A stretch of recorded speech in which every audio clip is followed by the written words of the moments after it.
आणि यानंतर बुलेटिनमध्ये महत्त्वाच्या बातम्यांचे वेगवान अपडेट्स। मुंबई कोकणात मुसळधार पावसाची हजेरी। हवामान खात्यानं आणखी मुसळधार पावसाचा अंदाज व्यक्त केला। पुणे आणि घाटमाथ्यावरही मुसळधार पावसाची शक्यता। अरबी समुद्र आणि मुंबई पुणे कोकणाच्या आकाशात ढगांची दाटी। मुंबईमध्ये पहिल्याच पावसात मिलीमीटरची सेंचुरी। मुंबई शहरात रात्री 10 ते सकाळी 6 पर्यंत 184 मिलीमीटर पाऊस। मुंबईच्या पश्चिम उपनगरांमध्ये सकाळी 6 पर्यंतच्या 8 तासात 190 मिलीमीटर पाऊस।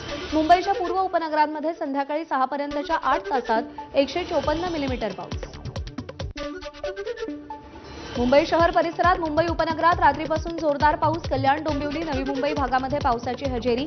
जेव्हीएलआर, दादर, माटुंगा, किंग सर्कल, कुर्ला, नेहरू नगर डेपोजवळ पाणी साचलं, तर ठाण्यातही पावसाची संततधार। एबीपी माझाच्या बातमीनंतर मुंबईतल्या अंधेरी सबवे बाहेरच्या मॅनहोलवर झाकण। उघडं असलेल्या मॅनहोलची एबीपी माझानं बातमी दाखवली। दुर्घटना होऊ नये यासाठी मॅनहोलवर लाकूड लावलं होतं। दुर्घटना टळली।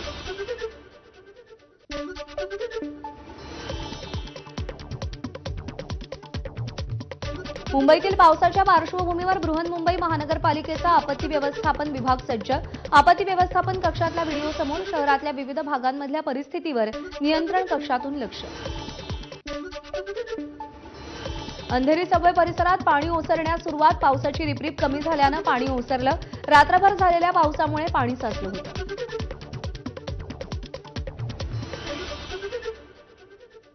मुंबईमध्ये सुरू असलेल्या जोरदार पावसामुळे अंधेरीतील विजयनगर परिसरात झाड कोसळलं। एमआयडीसी विजयनगर ते मरोळ पोलीस कॅम्प आणि आरे कॉलनीला जोडणाऱ्या मुख्य रस्त्यावर झाड कोसळलं। रस्त्यावरून झाडं बाजूला करण्याचे प्रयत्न सुरू। रस्त्याच्या शेजारी उभ्या असलेल्या कारवर झाड कोसळल्यानं कारचं नुकसान। मुंबईतल्या दादर परिसरात रात्रीपासून मुसळधार पाऊस, त्यामुळे परिसरात अनेक ठिकाणी पाणी साचलं। दादर पूर्वेतील स्वामीनारायण मंदिर परिसरात पाणी साचलं। मुंबईतील परळ रेल्वे स्टेशन परिसरात पावसाचं पाणी साचलंय, त्यामुळे मुंबईकरांचा वेग मंदावलाय। साचलेल्या पाण्यातून मुंबईकर वाट काढतायत। मुंबईतील सखल भागातील घरात पावसाचं पाणी शिरलं। सीतानगर, चिमणभाईचाळ, सुरेश भवन परिसरात पाणी साचलं। पावसाची संततधार कायम असल्यानं पाण्याचा निचरा होण्यास विलंब।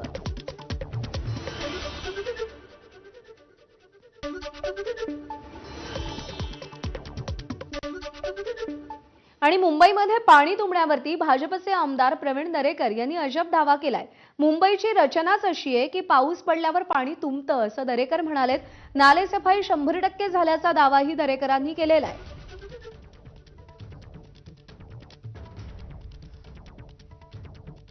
पण मुंबईच्या नालेसफाई असेल, गटार सफाई असेल किंवा पाणी निचरा होण्यासंदर्भात केलेल्या व्यवस्था आपण सगळ्या पाहतो।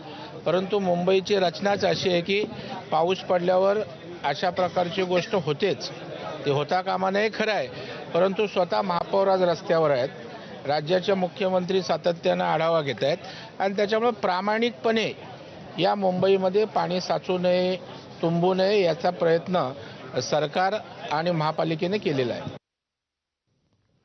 मुंबईतल्या दादर परिसरात पावसाचं पाणी लोकांच्या घरात शिरलंय आणि त्यामुळे मुंबईकरांचे हाल होत आहेत। ज्या भागात पाणी शिरलं त्या भागाचे स्थानिक नगरसेवक नशिकांत शिंदेंनी पाहणी केली। लोकांच्या समस्याही त्यांनी जाणून घेतल्या। वसई विरारमध्ये मुसळधार पावसाचा फटका। दिवाणमान परिसरात मोठं झाड रस्त्यावर कोसळून वाहतूक विस्कळीत। महापालिकेच्या अग्निशमन दलाचं झाड हटवण्यासाठी प्रयत्न सुरू। पर्यायी मार्गांचा वापर करण्याचं नागरिकांना आवाहन। नालासोपाऱ्यातील आचोळे रोडवरील 9,78,00,000 गटार प्रकल्पाची पहिल्याच पावसात पोलखोल। गालानगर ते चंदन नाका परिसर जलमय। पाणी उपसण्यासाठी आणलेला सक्शन पंपही बंद। ठाण्यात सकाळी मुसळधार पाऊस, त्यामुळे सखल भागात पाणी साचलं। ठाण्यातील हायवेवर पाणी साचलं, वाहतुकीचा वेग मंदावला। भिवंडी शहर आणि ग्रामीण भागात रात्रीपासून पावसाची रिपरिप। परिसरात गारवा, तर वीज खंडित झाल्यानं नागरिक त्रस्त। नवी मुंबईमध्ये सकाळी पडलेल्या पावसामुळे ठाणे बेलापूर मार्गावर पाणी। ठाण्याला जाणाऱ्या मार्गावर पाणी साचल्यानं काही काळ वाहतूक कोंडी। नवी मुंबईतील वाशिम बाजार समिती परिसरात तुफान पाऊस। पावसाचं पाणी साचल्यानं बाजार समितीत येणाऱ्या ग्राहकांची गैरसोय, तसंच भाजीपाला बाजार समितीत नेण्यासही अडचण। नालासोपाऱ्यात तुफान पाऊस। पावसामुळे सखल भागात पाणी साचलं। रस्त्यांना तळ्याचं स्वरूप। रस्त्यांवरती गुडघाभर पाणी साचलं, वाहन चालकांना वाहन चालवताना कसरत करावी लागते. सतत सुरू असलेल्या पावसामुळे मुंबईतील अनेक भागांमध्ये पाणी साचलं. नालेसफाईची कामं अपुरी राहिल्यानं नागरिकांच्या घरांमध्ये पाणी शिरल्याच्या घटना समोर. मलाड पूर्व येथील कोकणीपाडा परिसरात नागरिकांच्या घरांमध्ये पावसाचं पाणी. लोणावळ्यात पावसाची दमदार हजेरी, 24 तासात 94 मिलीमीटर पावसाची हजेरी. पाऊस वेळेवर न पडल्यानं पर्यटनावर मोठा परिणाम. आता पावसानं हजेरी लावल्यानं हॉटेल व्यावसायिक, चिक्की व्यापारी आणि पर्यटनाशी संबंधित व्यावसायिकांमध्ये समाधानाचं वातावरण. रायगड जिल्ह्यातील अलिबाग मुरुड तालुक्यात जोरदार पाऊस, शहरातील सखल भागात पाणी साचलं. पावसामुळे वाहतुकीचा वेग मंदावला. साचलेल्या पाण्यातून वाट काढताना शाळकरी मुलांना कसरत करावी लागली. रायगडमध्ये जिल्ह्याला आज मध्यम ते जोरदार पावसाचा इशारा. सकाळपासून ढगाळ वातावरण, मुसळधार पाऊस कोसळल्यानं अनेक रस्त्यांवर पाणी साचल्याचा प्रकार समोर. रायगडच्या पेण तालुक्यात गणेश मूर्ती कारखान्याला पावसाचा फटका. कारखान्यात पाणी शिरल्यानं गणेश मूर्ती भिजल्या. नाल्याचा प्रवाह अडल्यामुळे पाणी थेट गणेश मूर्ती कारखान्यात शिरलं. स्थानिक प्रशासनानं उपाययोजना करण्याची मागणी. सांगली शहरासह जिल्ह्याच्या अनेक भागात संततधार पाऊस, शेतीच्या कामांना वेग येणार.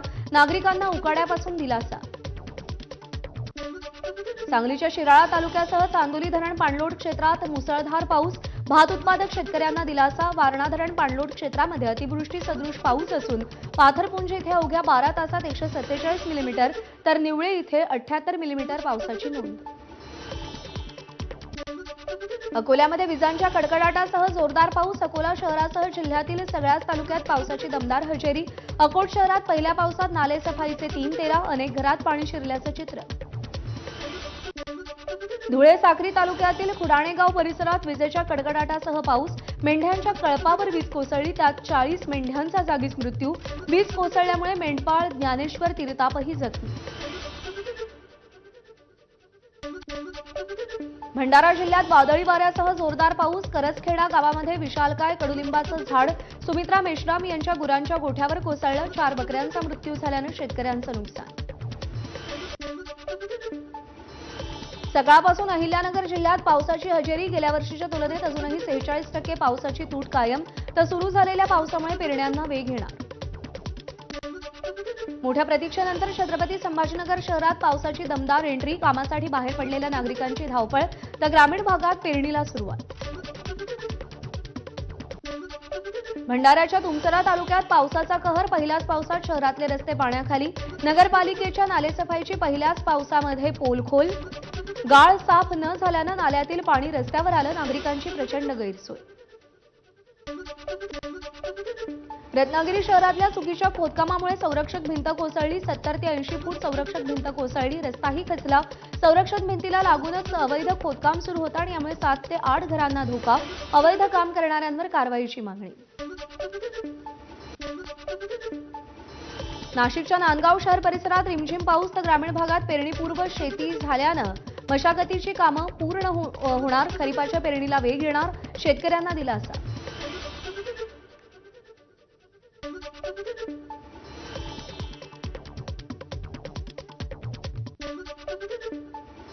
एक छोटासा ब्रेक घेतोय बुलेटिनमध्ये. या बातम्यांसह पाहत रहा एबीपी माझा.